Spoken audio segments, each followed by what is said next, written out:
Que a paz de Jesus esteja com todos. Mas quem veio aqui ouvir a voz de Deus, diga amém. Eu gostaria de meditar com os irmãos em uma palavra breve, por causa da hora. Um salmo. Alguém tem Bíblia aí? Diga glória a Deus. É um cântico, um salmo que não está no livro de Salmos. A Bíblia fala de muitos salmos que não está no livro de Salmos. Cântico que não está no livro dos Salmos, como o cântico de Miriam, por exemplo, o cântico de Moisés, que está lá no Apocalipse, é um cântico, porque salmo é um cântico. O livro dos Salmos, que contém 150 cânticos, não são capítulos, são cânticos, na verdade é o inário do Estado de Israel antigo, que originalmente é composto por 5 livros, cada um tendo 30. Na Bíblia é um só de 150, mas originalmente são 5 de 30. Mas existem outros salmos que não estão nos Salmos.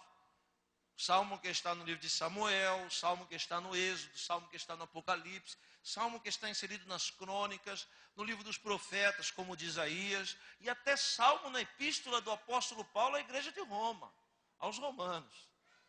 E o salmo que eu quero ler é um salmo cantado, é uma expressão de confiança a Deus de forma poética, que está inserido no livro do profeta Abacuque. É um salmo de apenas 3 versículos. Abacuque capítulo 3, por favor, senhoras e senhores. Abacuque capítulo 3, 17, 18 e 19. O texto que nós vamos nos embasar nesta noite. E eu percebi uma coisa, irmãos. Tem muita gente aqui no nosso meio que é pregador, viu? Pregador você conhece de longe, né? Eu sei que tem um grupo de pregadores aqui na frente, ó, ali em cima, ali atrás, talvez pessoas que até gostam do meu ministério, que na verdade o meu ministério, que não é meu, é do Senhor, na verdade é uma ferramenta que Deus deu para abençoar muitos pregadores no Brasil hoje. E eu pretendo ser um canal de bênção para os pregadores também aqui nessa noite. Abacuque capítulo 3, 17, 18 e 19. Quem encontrou, diga glória a Deus. Está escrito assim na palavra do Senhor: ainda que a figueira não floresça, e nem haja fruto na vide, ainda que o produto da oliveira minta, e os campos não produzam mantimento, ainda que as ovelhas sejam arrebatadas do aprisco, e nos currais não haja gado, todavia eu exulto e me alegro no Deus da minha salvação. O Senhor Deus é a minha fortaleza. Ele me dá os pés como os da corça e me faz andar em lugares altos. Feche os seus olhos e vamos orar. Bendito és tu, eterno nosso Deus, Rei de todo o universo. Sua palavra dura para sempre. Bendito seja o seu nome e o seu reino jamais terá fim. Fale conosco nessa noite de forma clara, concisa, poderosa e objetiva. Fala, Deus, não o que nós queremos ouvir, mas fala o que nós precisamos ouvir.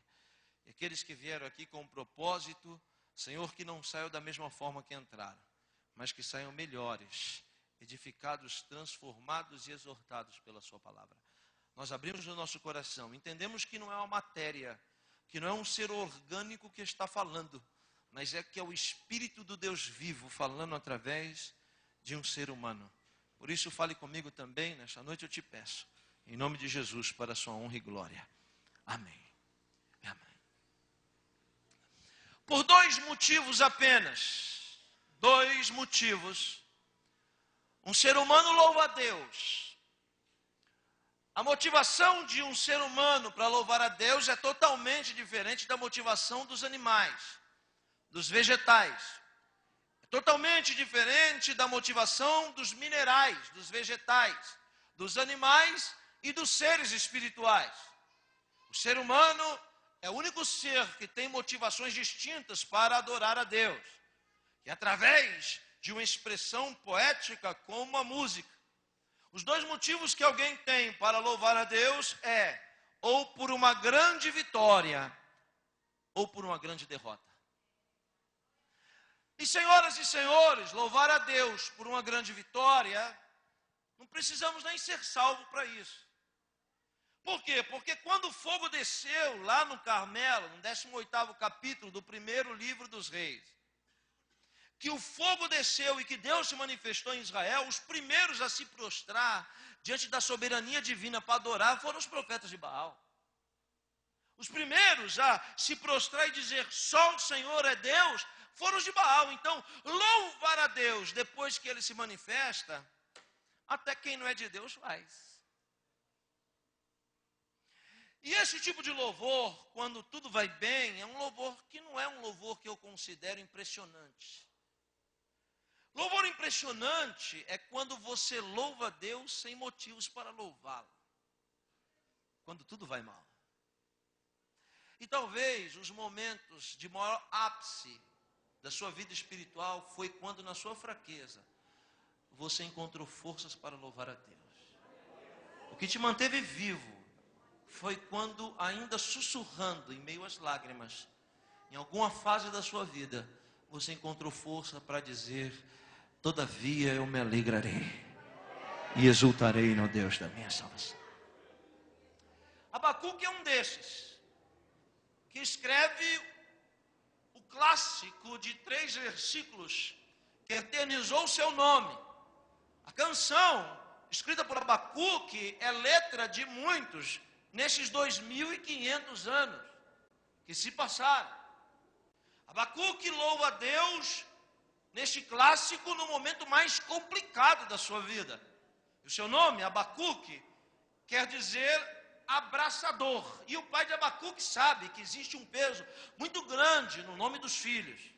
E talvez o pai de Abacuque fosse um profundo admirador do terceiro patriarca dentro da dinastia dos patriarcas, que é Jacó. Jacó, que não quer dizer trapaceiro, nem enganador, nem usurpador, porque isso é uma lenda evangélica. Jacó quer dizer aquele que agarra.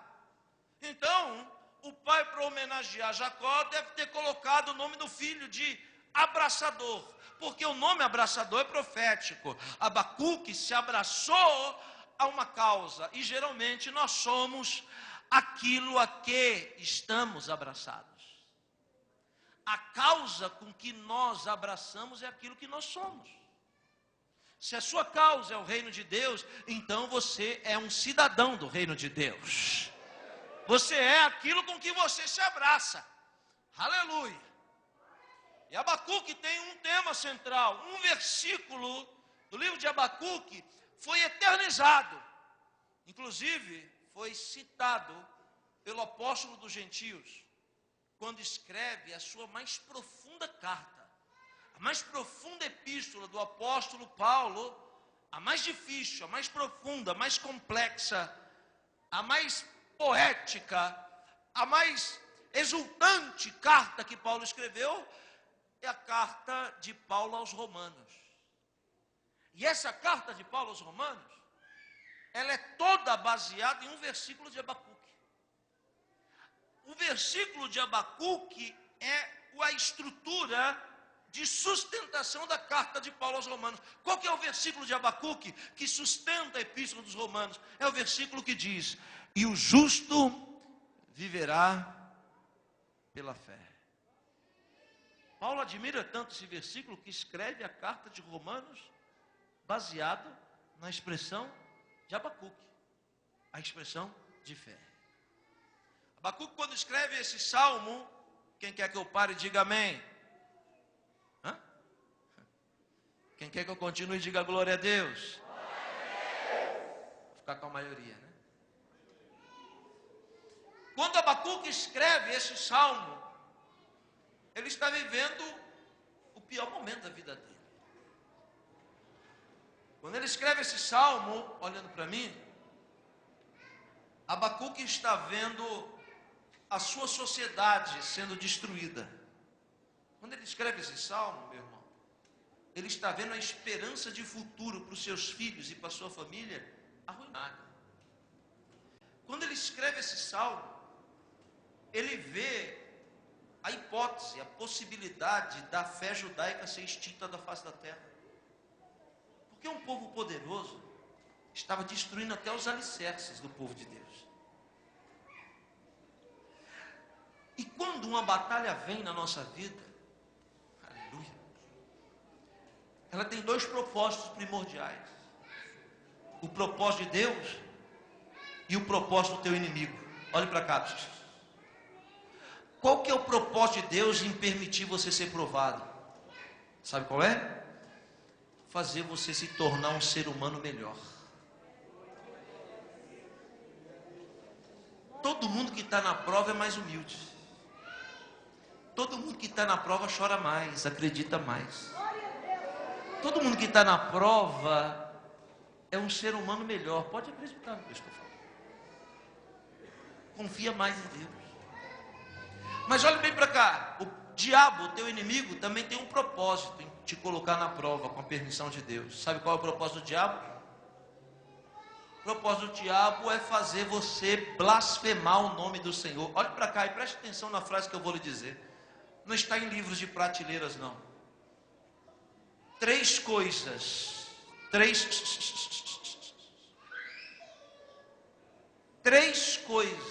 aborrecem a Deus.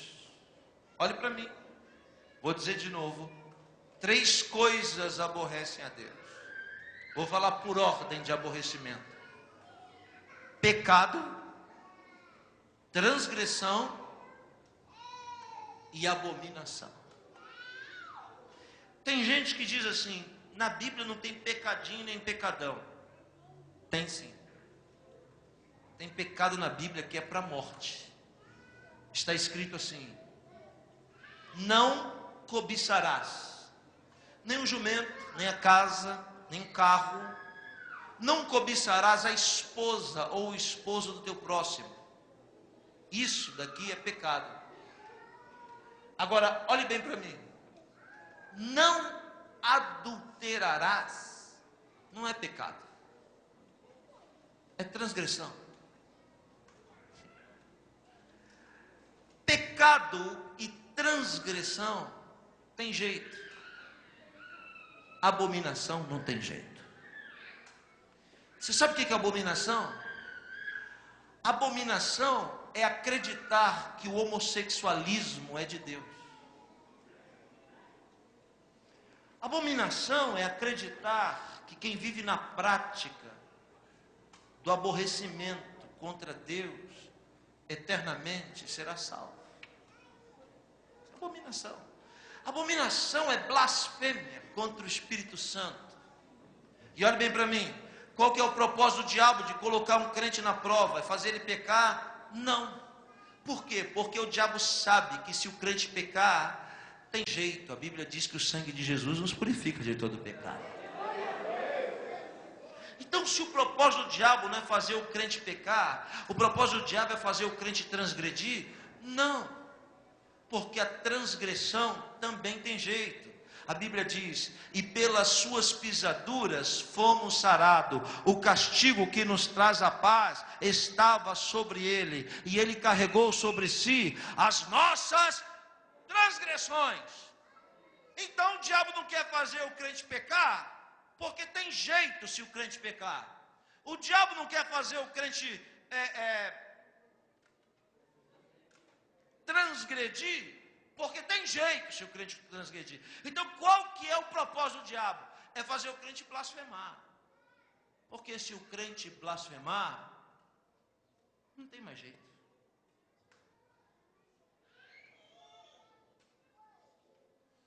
Quando Abacuque vê tudo destruído, o diabo tem um propósito: fazer Abacuque blasfemar contra Deus.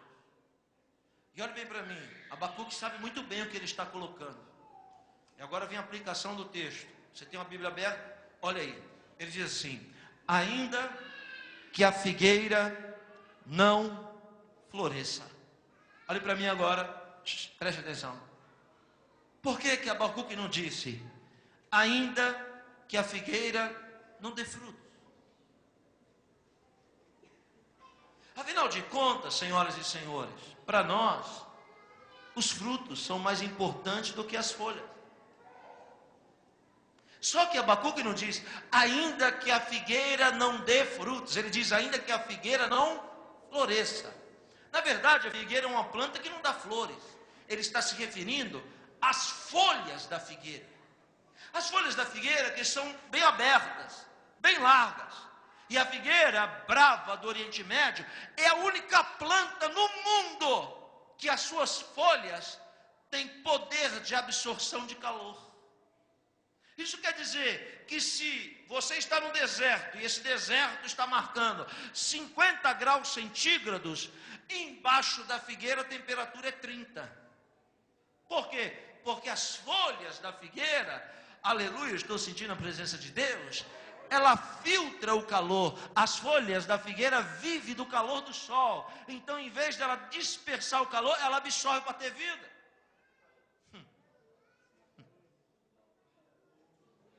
Toda vez que na Bíblia aparecer a palavra figueira, tire os olhos do fruto da figueira. Porque a figueira só dá fruto 3 meses no ano. Mas dá folha o ano inteiro. E tem muito crente que só funciona também 3 meses no ano. E Deus está falando, esse crente que só funciona 3 meses no ano é um crente que não me interessa. Eu estou procurando um crente que funcione o ano inteiro. Que seja crente o ano inteiro.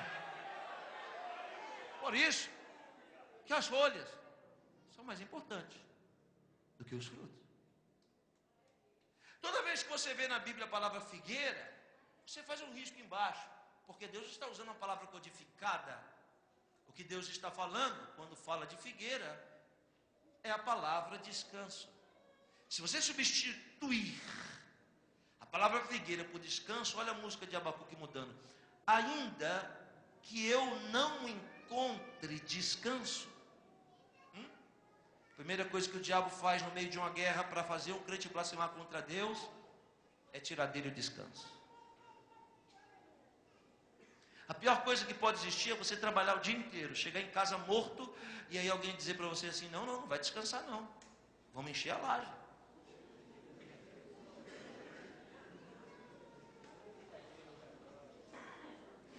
Por que figueira é descanso? Olha para mim, preste atenção agora no que eu vou dizer. Porque a Bíblia diz que um homem religioso estava debaixo de uma figueira descansando. Era um homem de Deus, mas era religioso. E aí a Bíblia diz que um mensageiro chega e dá a ele uma notícia. Qual a notícia que ele dá? Natanael, encontramos o Messias profetizado. Ele está debaixo da figueira, na sombra da figueira, descansando do calor, da fadiga, do sol causticante, da luta ardida nas costas. Ele está lá descansando, é homem de Deus, está lá descansando. Preste atenção no que eu vou dizer. Quando chega o mensageiro, diz, encontramos o Messias que os profetas profetizaram. Veja só como você identifica um religioso. Primeira coisa que Natanael pergunta, de onde ele é? Como que se de onde fosse, mudasse alguma coisa. Todo religioso está preocupado de onde você é, de onde você veio, onde você mora. É diferente da ótica de Deus, que não está querendo saber de onde você é, nem de onde você veio. Ele quer saber para onde você vai. Deus não quer saber de onde você veio, Ele quer saber quem é você. E Abacuque não, e Natanael, quando chega a notícia, encontramos o Messias, ele diz assim, ele é de onde? Aí a informação vem atravessada, porque o homem não sabe de onde é o Messias, só sabe que ele é o Messias. Preste atenção no que eu estou dizendo. Aí ele coça a cabeça e diz assim, rapaz,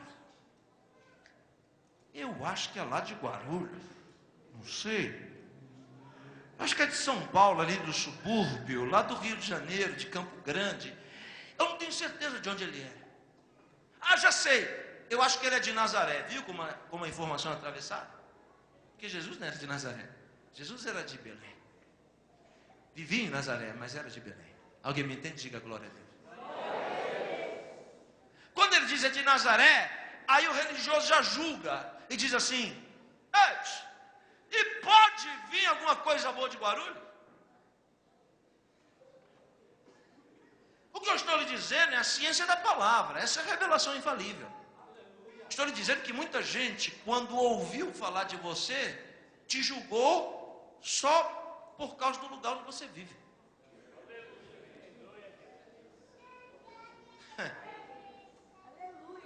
Aí, o mensageiro diz assim, ó, pastora Noemi, o mensageiro diz assim, vamos fazer o seguinte, a melhor regra para você conhecer uma pessoa, não é julgá-la sem conhecer, vamos lá para você conhecer primeiro. E aí ele pega na mão de Natanael e vai. Quando ele chega lá, que Jesus vê Natanael, olha como as coisas mudam. Jesus olha para Natanael e diz assim, esse daí é um grande homem de Deus. Tinha murmurado há 2 minutos atrás. Esse daí é um verdadeiro israelita e nele não há engano. Aí Natanael toma um susto. Mas ele continua religioso, porque ele está preocupado no lugar. Ele diz, ei, tu me conheces de onde? Como que se Deus só usasse quem fosse do Rio, de São Paulo, do Brasil, dos Estados Unidos? Tem gente que acredita que Deus só usa americano. Que Deus só usa coreano. E Deus está usando muito é brasileiro. Vai usar mais. Aí, quando Jesus olhou para ele e disse, você é homem de Deus. Ele disse assim, mas tu me conheces de onde? Ó, abriu a porta, Jesus alfinetou. Jesus disse, eu te vi. Quando você estava reclamando, murmurando, me julgando lá debaixo da viga. Aí ele muda. Ele olha e diz, puxa vida, verdadeiramente, vejo que tu és um profeta da parte de Deus. Levanta só uma mão, por favor. Muita gente te julga para dizer, falar coisas de você ligadas ao lugar de onde você veio. Preste bem atenção, Deus vai mexer as águas paradas deste tanque e vai movimentar situações na sua vida e vai calar a boca dessas pessoas quando vê que de fato tu é profeta de Deus, tu és profetisa de Deus, é homem de Deus, é mulher de Deus.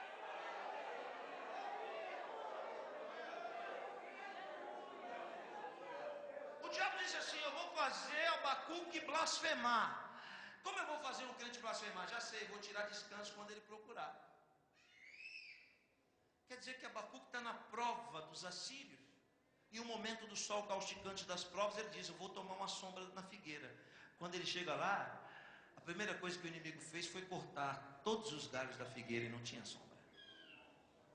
Quando acabou o descanso, que Abacuque foi procurar descanso, e se frustrou porque não encontrou, o diabo cruzou os braços e diz, vamos ver se ele é crente agora. Ele vai murmurar e ele vai blasfemar. Quando ele cruzou os braços, que Abacuque olhou e não viu a folha, ele mesmo já tinha escrevido antes, já tinha escrito antes, que o justo viverá pela fé. E quem vive pela fé, não vê as coisas como elas são, vê as coisas como elas serão. Ele olha e não vê as folhas, mas ele enxerga as folhas pela fé. Então quando ele procura descanso e não encontra, ele levanta a mão e diz, todavia eu me alegrarei e exultarei no Deus da minha salvação.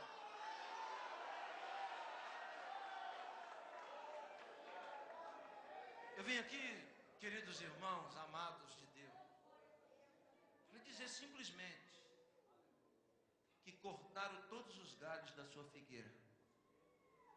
E você entende o que eu estou falando? Entende? Não entende? E o meu Senhor me tirou lá do outro lado e me trouxe aqui. Sabe para quê? Para lhe dizer, cortaram os galhos, mas o tronco está de pé. E eu vou fazer a sua figueira florescer de novo, e o meu nome vai ser glorificado. Quantos acreditam, já estão vendo a figueira florescer? Por favor, levante a sua mão agora e diga uma palavra que exalta o nome do Senhor.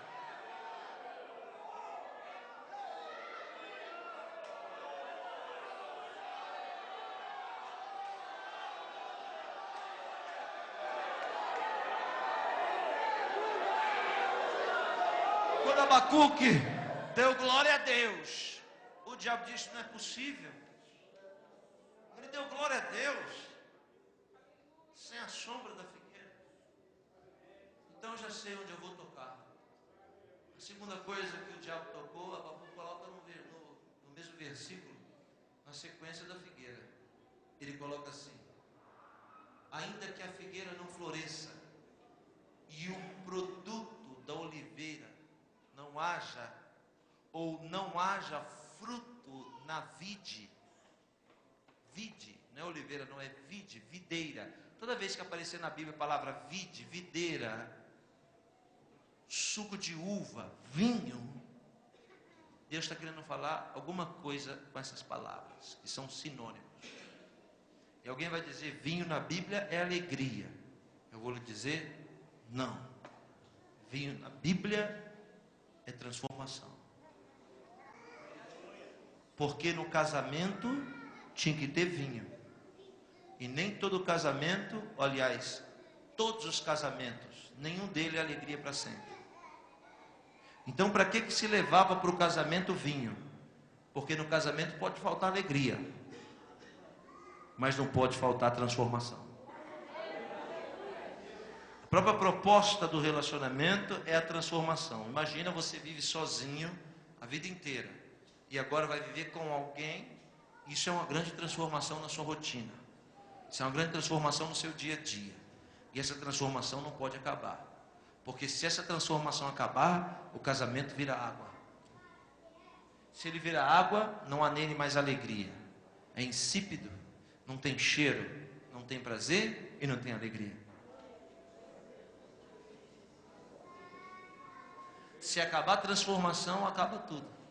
A transformação é a renúncia.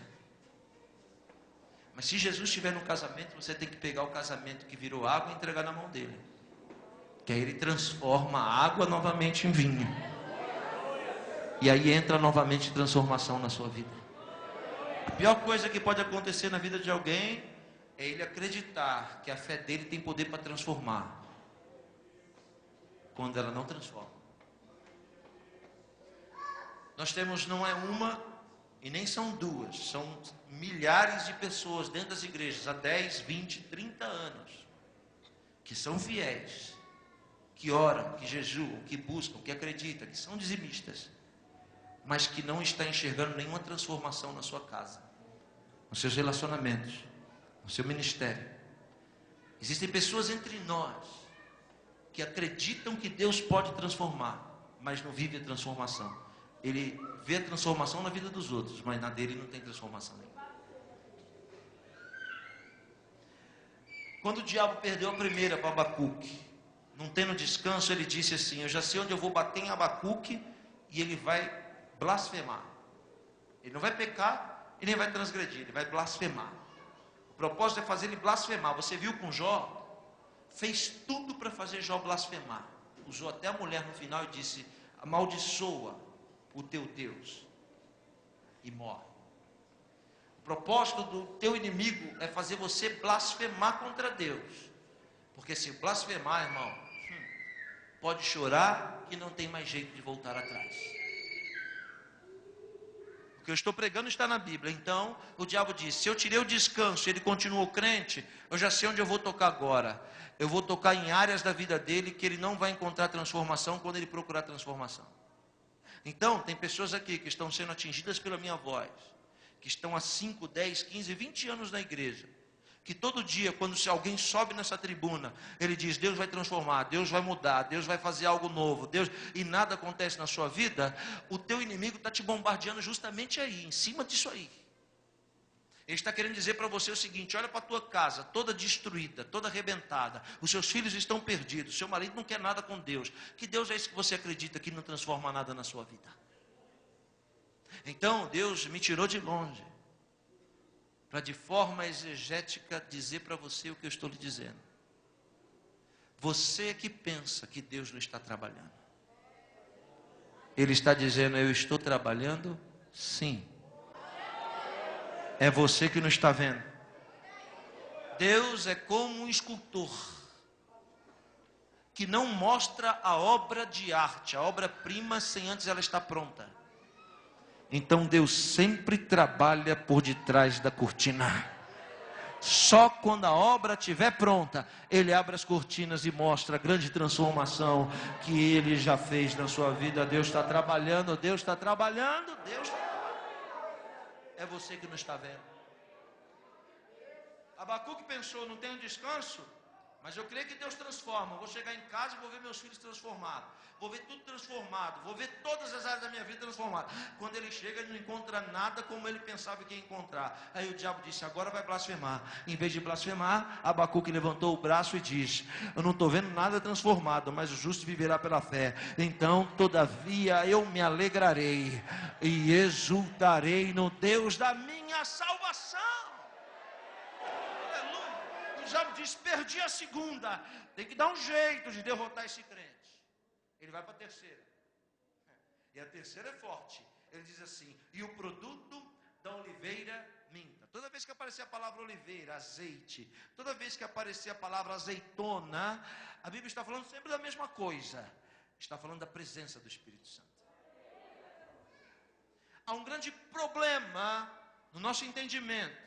Nós não conseguimos discernir o que é dom e o que é unção. São duas coisas totalmente diferentes. Dom, olhando para mim, dom Deus dá para quem também não é salvo. Está escrito. Muitos vão chegar diante dele e dizer: falamos em outras línguas. Jesus vai dizer: mas eu não te conheço não. A gente fez um monte de aleijado andar, mas também não te conheço não. Não, porque em teu nome expulsamos demônios. Que bom, mas eu também não te conheço não. Apartai-vos de mim, porque apesar de ter dom, vocês praticam iniquidade. Unção é diferente de dom, porque dom Deus dá para quem não é salvo também, para salvos e não salvos. Mas unção não. Unção Deus só dá para quem tem a marca da promessa. E o que é unção? Unção é uma capacidade extraordinária que não se encontra em nenhuma faculdade, em nenhuma prateleira de supermercado, não se encontra em nenhuma rodinha de amigo. Unção é algo que Deus dá para quem Ele quer. Sabe para que serve unção? Sabe para que serve unção? Para três coisas: para fazer você ser o que nunca seria, para fazer você ter o que nunca teria, e para fazer você chegar onde nunca você chegaria. Para isso é que serve unção.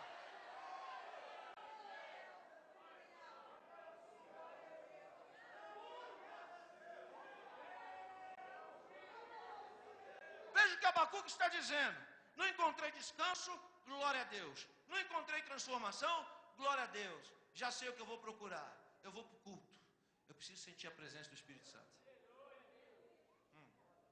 Agora complica, sabe por quê? Porque não é todo dia que a gente sente a presença do Espírito Santo. Não é todo dia que você acorda vendo borboletas coloridas. Tem dia que a gente acorda atravessado, cuspindo fogo. Ou não? Ou só tem Super-Homem e Mulher Maravilha aqui? Você nunca acordou que nem a hiena do desenho animado? Ó vida, ó céus. Você nunca orou que nem Elias? Me tira dessa vida que eu não aguento mais viver? Ou não? Ou você é a Mulher Maravilha? Ou você é o Super-Homem? Não atende agora não, desliga.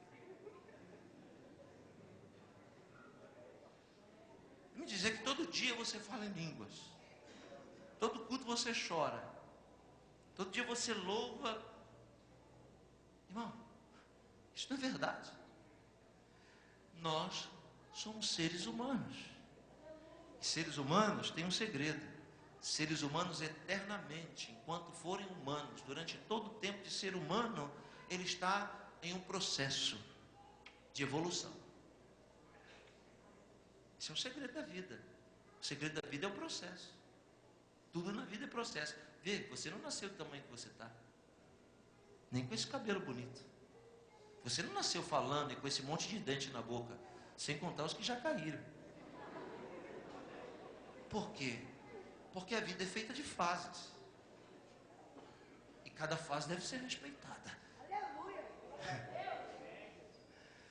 Deus não está buscando robôs. O negócio de Deus é com seres humanos. E sabe que eu vou lhe dizer uma coisa? Um dos maiores projetos do verbo se fazer carne é porque antes do verbo se fazer carne, o homem chorava e dizia: Deus, eu estou angustiado. E Deus coçava a cabeça e dizia: angustiada? O que será que é angustiado? Por quê? Porque Deus não chora. Porque Deus não fica angustiado. Antes do verbo se fazer carne, o ser humano dizia: Senhor, eu tenho fome. Aí Deus coçava a cabeça e dizia: fome? O que é fome? Porque Deus não tem fome. Antes do verbo se fazer carne, o ser humano dizia: Senhor, eu tenho medo. Eu sou fraco. E Deus dizia: medo? O que é isso? Fraqueza? O que é isso? Porque Deus não conhece fraqueza. Deus não sabe o que é medo. Então hoje, quando o ser humano diz: Senhor, eu estou com medo, Jesus entra na frente de Deus e diz: Deus, eu sei o que é isso. Porque eu orei dizendo: se possível, passa de mim esse cálice. Hoje Deus te entende melhor. Porque na programação Deus fez o homem para ser eterno. Não fez o homem para ser temporal.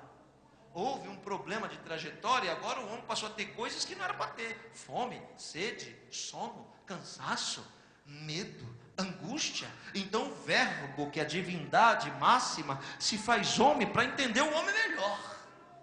Então quando você chora, Jesus diz: ó, eu sei o que é isso porque eu já chorei, Deus. Isso é difícil.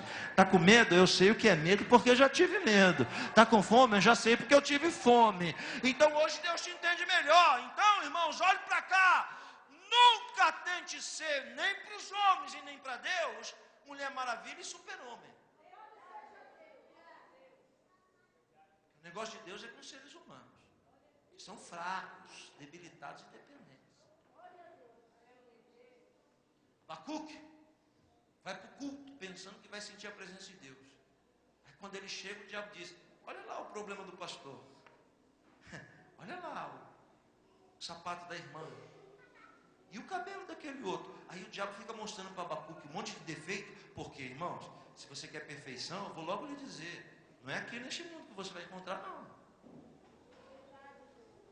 Onde tem gente, tem imperfeição. Isso é uma característica nossa. Perfeito só quando a gente recebeu o corpo glorificado. Então, se você vem para a igreja para ver A, B, C, D, Y, para ver o problema dos outros, vai ficar vazio mesmo. Mas se você vir para aqui olhar para Jesus, autor e consumador da sua fé, aí você sai daqui cheio, diferente. Abacuque é como muito crente que vai para o culto e começa a observar de lá, de cá, de cá, de cá, e aí o produto da oliveira mente. Falta azeite, para de sentir a presença de Deus. Parou de sentir a presença de Deus, mas ainda é salvo. Uau, isso é forte. E ele encontra naquela fraqueza força para levantar a mão e dizer: todavia eu me alegrarei e exultarei no Deus da minha salvação. O diabo diz: foi para a igreja, olhou o defeito de todo mundo e não desviou. Foi para a igreja, viu o problema de todo mundo e não blasfemou. Vou tentar agora pela quarta vez. E aí ele diz: e os campos não produzam mantimento. Isso é forte, hein? Toda vez que aparecer na Bíblia a palavra campo, você pode continuar na leitura, que lá na frente vai aparecer a palavra mantimento, provisão. Lá na frente vai aparecer qualquer coisa que está extremamente ligada ao campo. Então, quando a Bíblia fala de campo, a Bíblia está falando de finanças. Então quer dizer, tocou no descanso, o homem continuou firme. Tocou na transformação, continuou firme. Tocou no culto, continuou firme. Aí ele pensou: já sei, eu tenho um jeito de fazer o crente blasfemar. Vou tocar no dinheiro dele. E aí, irmão, para muita gente isso daqui estreita. Você quer conhecer alguém de fato? Conheça essa pessoa quando ela não tem dinheiro. Quando eu não tinha, eu era uma coisa. Quando você tem, você passa a ser outra. Até o jeito das pessoas olhar para você muda. Todo mundo quer te abraçar. Esse daqui é o dono da empresa. Oh, como vai o senhor? Tudo bem? Esse daqui é o faxineiro.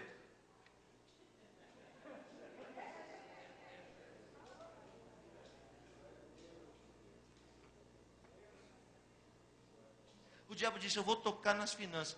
Para quê? que alguém trabalha para duas coisas. Ou o crente trabalha para viver, ou o crente trabalha para sobreviver. Há uma diferença abismal entre campo para viver e campo para sobreviver. Finança para viver e finança para sobreviver. Como que é o crente que sobrevive? O crente que sobrevive é aquele que vem para a igreja e ora para Deus assim: Senhor, se o Senhor me der um emprego que dê para pagar minha água, minha luz, meu aluguel, que dá para comer e vestir, já está bom. E quem trabalha a troco de comida é escravo. Escravo é que trabalha a troco de comida. Aí ele ora dizendo assim: se o Senhor me der condição de comer e viver, já está bom. Aí Deus bota o ímpio sobre a vida do crente com chibata. Aí ele fala: Deus, pô, que vida amargurada é essa? O ímpio está sobressaindo sobre mim, o ímpio prevalecendo sobre mim, eu tenho uma vida de escravo. Deus diz: mas peraí, irmão, não foi isso que você pediu? Não foi assim que você orou? Você não orou para sobreviver? Então, você não orou para a troco de comida? Então, é isso que eu te dei. Você pediu, eu te dei. Agora, alguém que trabalha para viver é alguém que vive o melhor dessa terra, usufrui do melhor dessa terra, mas não é escravo dela. Alguém que trabalha para viver, ouça o que eu vou dizer. Alguém que trabalha para viver, não para sobreviver, a mentalidade dele não é de escravo, mas é de livre. Sabe o que eu estou falando? Não. Tudo que existe nesse mundo, desde essa caixa de som, ao 2 toneladas de ouro, em qualquer lugar do planeta, todo dono de tudo que existe no mundo não é dono. A pior coisa que alguém pode dizer é assim: ó, a minha igreja. Espera aí, a igreja não é de ninguém, não, a igreja é de Jesus. Você não tem igreja nenhuma, não, a igreja é de Cristo. Olhe para mim, não se distrai com as crianças, não. Olhe para cá. Tudo que você tem, olha só, quem trabalha para viver, preste atenção, tenha essa consciência que eu vou falar agora. Tudo que você tem não é teu, você só é administrador. E o que eu estou pregando é Bíblia. Sabe por quê? Porque tudo que você tem foi Deus que te deu. E Deus não dá nada para ninguém para não cobrar depois. É só você ler a parábola das dracmas. Tudo que Deus te dá, Ele deixa você usufruir, mas no final Ele vai cobrar. Então tudo que existe na terra não é do homem e nem do diabo, é de Deus. E tudo que você tem não é teu, você só administra aquilo que não é teu, mas é de Deus. Deus confiou em você para administrar. Então, quando você sabe que você é administrador de Deus, você vive livre. Você não é escravo daquilo que você tem. É diferente. Então agora o homem vai procurar mantimento no campo e não encontra. Aí o diabo diz: bom, está procurando mantimento para sobreviver, agora ele blasfema. Quando ele procura o pão e não acha, ele levanta a mão e diz: todavia eu me alegrarei e exultarei no Deus da minha salvação. O diabo diz: tirei o descanso num blasfemor, tirei a transformação num blasfemor, tirei a presença do Espírito Santo num blasfemor. Então eu toquei nas finanças num blasfemor. Já sei, eu vou tocar na área vital. E ele diz: ainda que sejam arrebatadas do aprisco as ovelhas, ou ainda que as ovelhas sejam arrebatadas do aprisco. Uau! Toda vez que aparecer a palavra ovelha na Bíblia, está falando de paciência. E esse patrimônio aqui é um dos que você tem que cuidar melhor. A paciência é algo tão importante na vida de um crente, que a paciência fica escondida no íntimo, lá no aprisco mais profundo da nossa alma. Quanto mais profundo é o aprisco, mais precioso é o que está dentro dele. Quem está me ouvindo, diga glória a Deus. Por que o diabo agora está querendo tirar a paciência? Olhe para mim, porque dentro de cada um de nós vivem dois animais. Dentro de cada um de nós existe uma ovelha e um bode. É a Bíblia que diz isso, não sou eu. Dentro de cada um de nós existe uma ovelha e um bode. Qual a diferença? Eu vou lhe falar, o bode tem chifre. O bode, quando vê que vai morrer, alguém já viu aqui algum bode não morrer? Quem já viu? Levante a mão. Nunca ninguém viu? Quem já viu o bode não morrer? Já viu, irmão? O bode, quando vai morrer, ele faz um escândalo danado. Primeira coisa que ele faz, arregala o olho e começa a berrar. Quando ele vê que o berro dele não funciona, ele parte para a segunda estratégia. Olha o bode, ele tenta morder. Bode morde, hein? Bode não só berra não, bode morde também. Aí quando ele tenta morder e não consegue, ele parte para a terceira estratégia. Começa a levantar poeira. Começa a levantar poeira para chamar atenção. Quando ele vê que ele levanta poeira e não funciona, aí ele parte para a última estratégia. Dá chifrada em alguém para derrubar, a fim de que ele escape da morte. Então quer dizer que quando você vê um crente berrando muito,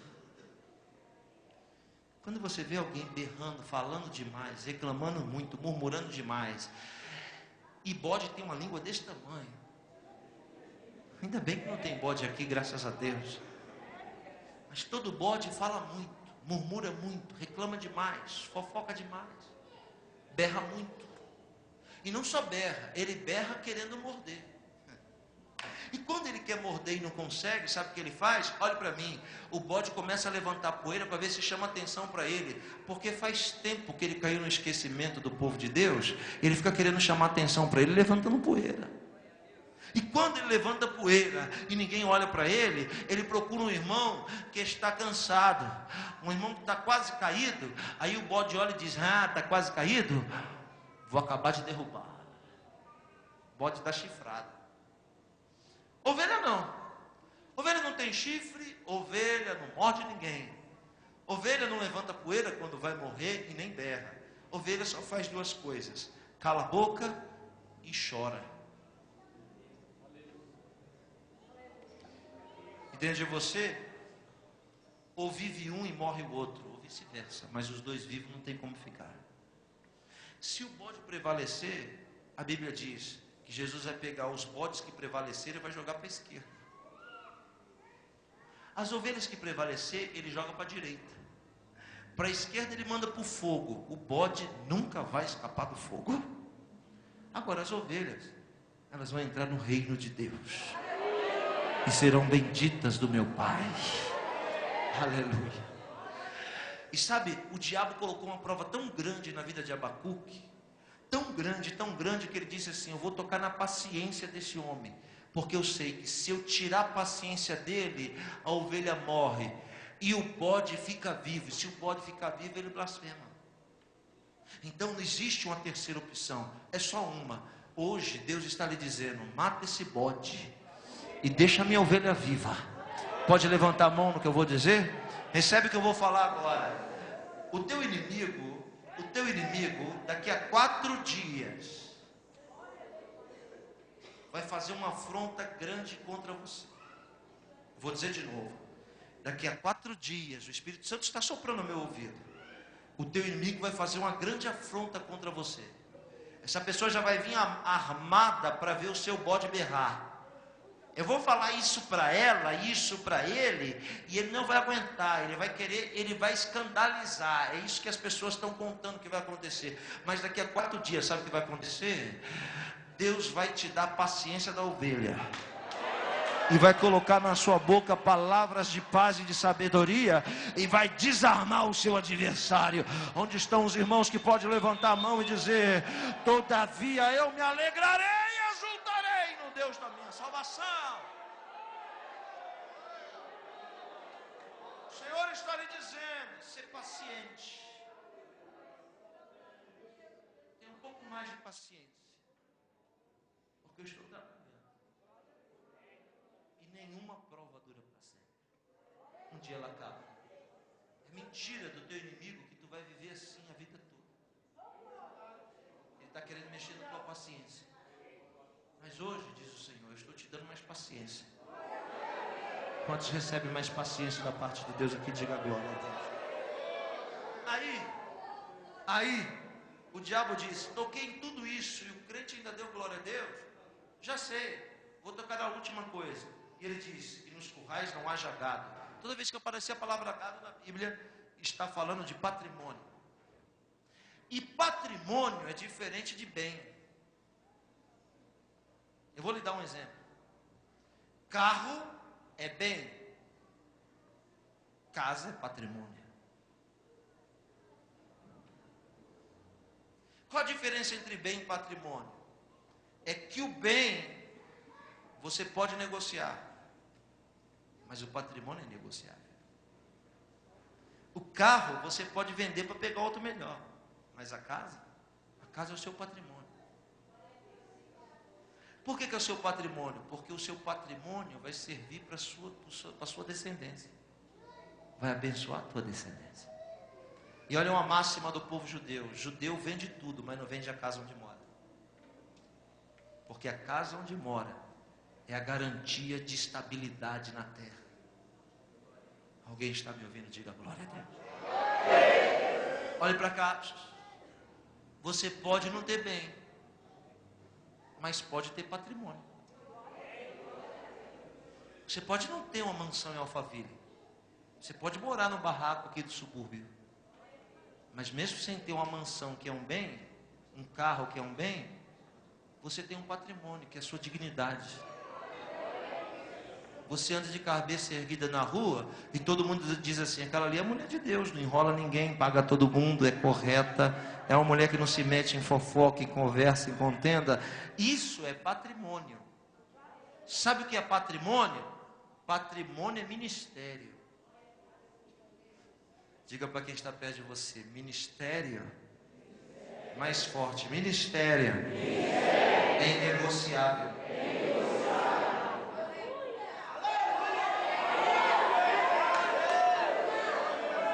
Então não troque o seu ministério por nada. Por nada. Olha bem para mim o que eu vou lhe dizer. É normal, eu tenho 18 anos de crente, 8 de ministério. Essa Bíblia aqui é a única Bíblia que eu já tive em toda a minha vida, que eu uso para pregar. As folhas dela já estão soltando, e essa capa aqui, ó, a outra já nem existe mais. Virou pó. Mandei colocar essa. E é comum eu chegar nos lugares, as pessoas dizerem assim, pastor, me dá sua Bíblia. Quer crer muito, né?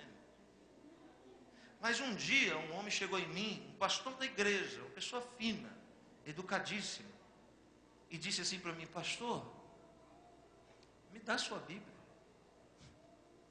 Disse, não pastor, não posso dar porque eu só tenho essa. Ele não insistiu não, ele ficou calado, ficou quietinho.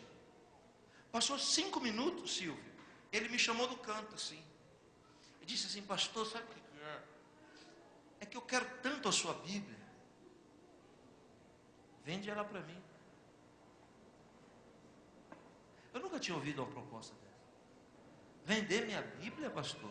Sem antes eu falar qualquer coisa, ele disse assim, ó, eu tenho uma economia lá em casa, minha, não é da igreja, é minha.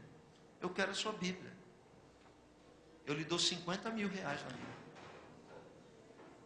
Quando ele falou 50 mil reais, eu falei, está vendida. Eu vou ser hipócrita, fariseu, eu não uso máscara não, irmão. Na mesma hora eu falei, 50 prata? Vou comprar outra por 100 reais? É ruim que eu não vendo. Quando eu pensei assim, eu vou vender por 50 mil, o Espírito Santo me disse assim, vai vender teu ministério para ele por 50? Você não entendeu que ele não quer o papel? Você não entendeu que ele quer a ciência que eu te dei? Você não entendeu que ele enxergou que essa Bíblia está dentro da tua cabeça? E o que ele quer é o que está dentro da tua cabeça para dentro da cabeça dele? Vai vender por 50? O que eu te dei é centenas de milhares de vezes, muito mais do que 50.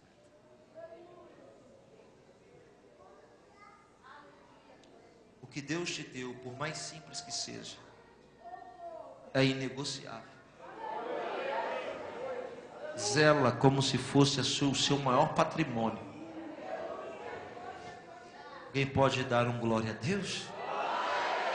Você pode levantar sua mão e dizer, eu não vou negociar o meu patrimônio. Quantos pode exaltar o nome do Senhor? Abacuque fecha o salmo. Preste atenção no que eu vou dizer agora, é forte, vai servir para você. Ele mata o diabo no verso 19, quando ele diz assim: o Senhor me dá os pés como os da corça e me faz andar em lugares altos. Corça na Bíblia não é carro.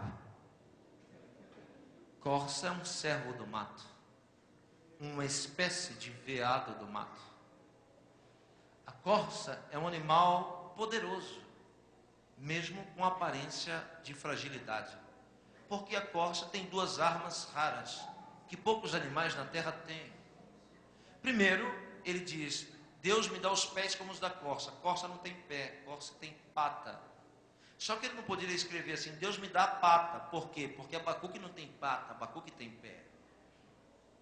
Então, quando ele diz isso, nós podemos substituir a palavra pé e pata por habilidade. Veja que coisa tremenda.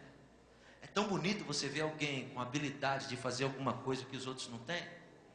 Quando eu vejo o Silvio dançando, pulando corda, eu falo: que habilidade. Quando eu vejo alguém fazer alguma coisa diferente, eu digo: habilidade. Habilidade é algo que Deus dá para o homem que se desenvolve. Aleluia. Veja só, a corça que o profeta se refere tem duas armas poderosas, uma de baixo e uma de cima. Qual é a arma de baixo? A arma de baixo da corça é a agilidade que ela tem. É de baixo porque é carnal, e tudo que Deus dá como habilidade carnal se desenvolve, se aprimora, fica cada vez mais excelente se você trabalhar ela. Aleluia! Ó, estou sentindo a presença de Deus. Qual é a habilidade da corça? A corça é ágil. Alguém aqui já viu tatu, um bicho chamado tatu? Quem já viu tatu? Tatu. Eu fui pregar num lugar e o translate, quando eu falei tatu, ele não sabia o que era tatu. E lá naquele país que eu estava pregando, nunca tinham visto um tatu. Não tinha palavra para tatu. Foi difícil eu falar o que era um tatu no Brasil. Mas você já viu um tatu? Quem já viu um tatu correndo? Já viu as pernas do tatu? Não dá para ver as pernas do tatu. Mas você sabe que ele corre rápido, sim ou não, irmãos? Como é que o tatu corre? Preste atenção, ó, olhe bem para cá, ó. É redondo aqui, né? Preste atenção todos aqui. Grava bem, filma bem. Ponto de partida, Silvio. Ponto de chegada, Marcos. Preste atenção. Olha o crente tatu, ó. Ele sai daqui assim, ó.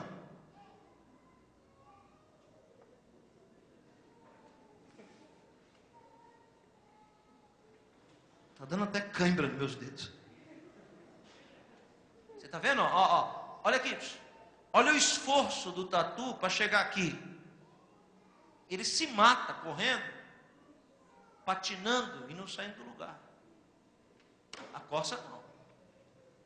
Ponto de partida, ponto de chegada. Olha a corça, ó.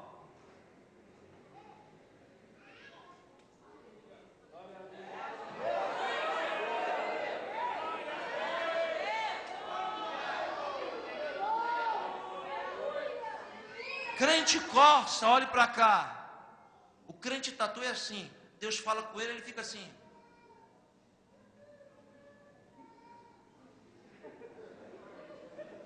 O tuque diz: você está entendendo alguma coisa? O crente tatu corre, mas não sai do lugar, porque ele não entende, não tem agilidade. O crente corça, Deus não precisa falar muita coisa. Deus só espirra, ele já sabe o que Deus quer. Deus bota uma vírgula, ele já sabe o que Deus está falando. Então, ele é ágil para absorver, ele é ágil para adquirir, ele é ágil para entender. O crente corça ganha tempo, chega mais rápido. Deus não precisa desgastar tanto com ele. Ele só dá uma piscadinha de olho e já sabe, já sei. Se chama intimidade. Eu nunca apanhei do meu pai. Da minha mãe umas 4.500 vezes. Do meu pai eu nunca apanhei. Só que tinha um detalhe. Meu pai olhava para mim, eu já colocava o rabo entre as pernas e partia. Porque eu entendia aquele olhar. Alguém que entende alguém, que tem comunhão com alguém, alguém que tem afinidade com alguém, esse alguém não precisa falar não, ele só olha, você já sabe o que ele quer.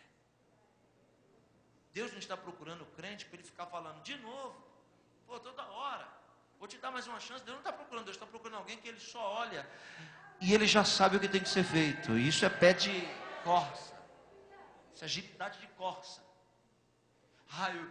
Deus falou comigo, mas eu só acredito agora se descer um querubim lá no quarto, com trombeta, com fumaça, com fogo, com relâmpago. Eu só vou atravessar essa rua se vir um anjo alado para pegar na minha mão. Então não atravessa, irmão, porque não vai vir anjo nenhum. Agora ouça, a corça tem agilidade, mas ela tem uma arma de cima. Sabe qual é? É agora que a mensagem fica boa. Quando a corça está no mato, que ela percebe alguma coisa estranha, para ter certeza, o que ela faz? Ela baixa no mato. Olha a arma de cima. Ela levanta o pescoço e dobra para trás. Quando ela dobra para trás, ela faz isso, ó. Fareja. Só tem um animal na face da terra que tem poder olfativo maior que o da corça. É o urso. O poder olfativo do urso é 153 vezes maior do que o do ser humano. Se tiver alguém andando a 5 quilômetros de distância de um urso, ele consegue sentir o teu cheiro a 5 quilômetros. Só a corça, que vem em segundo, com 35 vezes maior poder olfativo do que o ser humano. E a corça consegue sentir o cheiro de algum bicho vivo ou morto a exatos 3 quilômetros de distância. É forte o que eu estou falando. Então, ouça, ela baixa, olha para trás e fareja. Por quê? Porque ela percebe que existe um predador em busca dela. Ela percebe que existe um perseguidor em busca dela. O perseguidor tem algo em comum à corça, ele também fareja. Isso quer dizer duas coisas. Primeiro, que não existe perseguidor na frente, que todo perseguidor está atrás, que na sua frente está o Senhor dos Exércitos. Isso quer dizer que todo aquele que te persegue está atrás, porque ele não é melhor que você. E sabe por que ele te persegue? Porque ele tem algo em comum com você, ele também fareja. Então, é pastor que persegue pastor. É adorador que persegue adorador. É diácono que persegue diácono. É sempre alguém que tem algo em comum que persegue alguém. Por quê? Porque quem persegue sonha em ter o que você tem. O seu olfato é muito mais aguçado. Ele quer o seu olfato. E nenhum perseguidor vai andar na frente. O nome já diz, perseguidor é porque está lá atrás. Quando você vê alguém perseguindo alguém, é porque esse alguém que persegue está atrás. Não tem perseguidor na frente. Aí a corça, prostrada, faz isso, ó, ela fareja. Ela localizou, o perseguidor está aqui, ó, nessa direção, a 3 quilômetros de distância de mim, aqui, nessa direção. O que ela faz? Ela para? Não. Aí ela se coloca de pé e fareja não, suspira para frente.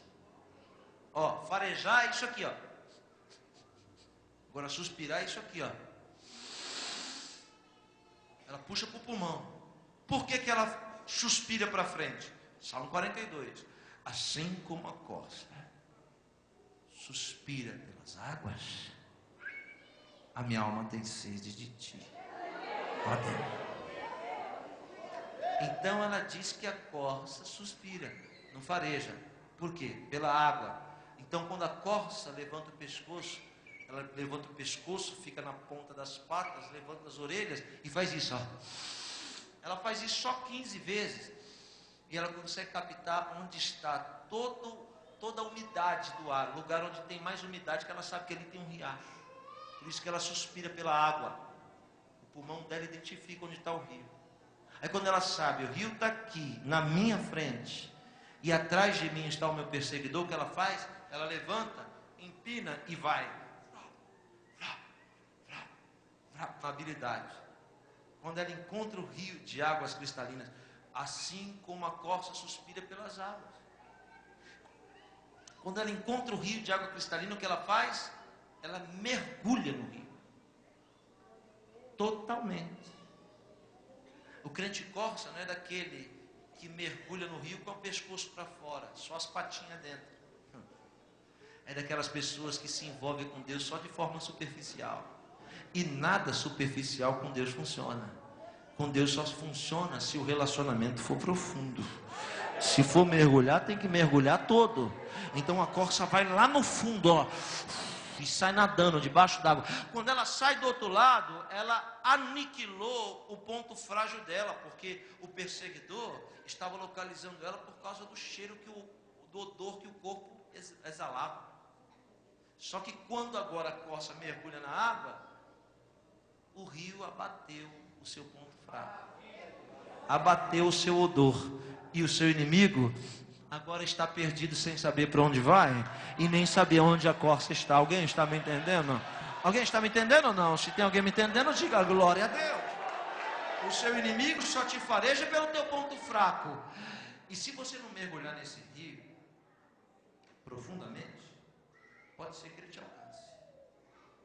Por isso que Deus está descendo aqui hoje através do Espírito Santo, para lhe dizer que existe um rio de águas cristalinas aqui, te esperando para você mergulhar no mais profundo dele, aleluia, e o teu inimigo não saber mais onde você está. Quem está me entendendo, por favor, levante a sua mão e diga glória a Deus. Fique de pé. Por causa da hora eu vou parar, só por causa da hora. Eu precisava de mais 40 minutos para terminar, e não vou poder terminar por causa da hora. Ainda que a figueira não floresça, nem haja fruto na videira, ainda que o produto da oliveira minta, e os campos não produzam mantimento, ainda que não haja ovelhas no aprisco, e nos currais não haja gado, todavia eu me alegrarei, e exultarei no Deus da minha salvação. O Senhor me dá os pés como os da corça, e me faz andar em lugares altos. Você sabe o que eu estou lhe dizendo? Eu estou lhe dizendo que nos próximos 6 meses do ano de 2011, Deus vai apressar muita coisa na sua vida. Tudo que iria demorar 10, vai demorar 5. O que iria demorar 20, vai demorar 10. O que iria demorar 30, vai demorar 15. O que ia demorar 5, vai demorar 2. O que ia demorar 2 agora, diz o Senhor, só vai demorar 1, porque eu estou te dando os pés como os da corça, e vou fazer muita coisa andar bem depressa na sua vida. Onde estão os irmãos que acreditam no que eu estou pregando, por favor? Não negocie o seu patrimônio. A sua figueira pode estar sem as folhas, mas o Senhor está lhe garantindo: vou fazer ela florescer de novo. O descanso que há tempos você me pede, eu te darei, e será um grande refrigério para a tua vida. Ainda mais, diz o Senhor, está faltando para ti paciência, e é ela que eu vou lhe dar, porque você está precisando de muita paciência para lidar com aquela causa da sua vida, para lidar com aquela pessoa, para lidar com aquela circunstância. Então eu vou lhe dar paciência. Eu não vou só lhe dar paciência, não, eu vou fazer o seu gado aparecer no curral. Eu vou fazer as ovelhas continuar profundamente inseridas dentro do seu ser. Eu vou fazer você sentir a minha presença de novo, mesmo sendo mortal, frágil e debilitado. Ainda te diz mais o Senhor: e a transformação que você tanto busca e tanto espera humildemente, eu vou realizar também. Vou transformar a sua vida financeira, vou transformar os seus relacionamentos, vou transformar o seu ministério. É isso que você pede, é isso que você espera. Então eu vou transformar as pessoas ao seu redor, mas primeiro eu vou transformar você, porque toda transformação acontece de dentro para fora. Então, Senhor, em nome de Jesus, esse é o teu povo que te ama. Desta forma, desta maneira falaste conosco, abertamente, poderosamente. Para aqueles que entendem a tua palavra, ainda na brisa, ainda na suavidade. Ó Deus, que essas pessoas saiam daqui corroboradas e cheias de certeza de que o Senhor está ciente de tudo que está acontecendo na nossa vida. Por isso eu te agradeço, em nome de Jesus, para a sua honra e para a sua glória. Amém. Dá um abraço em alguém que está perto de você. e diga uma palavra de vitória para ela, em nome de Jesus.